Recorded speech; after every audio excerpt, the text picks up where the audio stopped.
Et la suite du journal d'Hélène Zélani sur Europe 1 à 19h09. Le visage tuméfié de la victime en disait long sur la violence de son agression. Marco, cet homme de 62 ans, portant une kippa, avait été insulté et frappé. Oui, alors qu'il sortait d'une synagogue parisienne la semaine dernière, le responsable de cette agression antisémite était jugé cet après-midi en comparution immédiate en présence de la victime.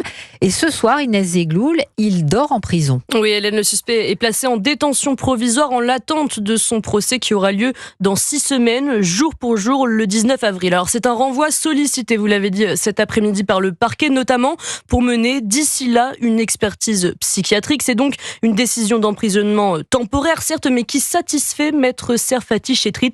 L'avocate du sexagénaire confie que son client redoutait cette audience. Il appréhendait un petit peu légitimement de se retrouver face à son agresseur et il est ressorti de cette audience avec de la satisfaction. Il n'est pas habituel que pour des faits de cette nature, une incarcération provisoire soit d'ores et déjà ordonnée. C'est un dossier où il pourrait sans difficulté y avoir une condamnation à de la prison ferme. Alors pour l'heure, et selon les premiers éléments de l'enquête, notamment de ce qui ressort de la garde à vue du prévenu, eh bien, il ne nierait pas l'agression. À noter également que le 19 avril, sur le banc des victimes, Marco, le sexagénaire, ne sera pas seul.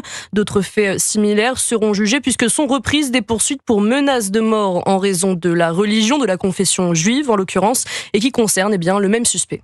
Inès Zegloul.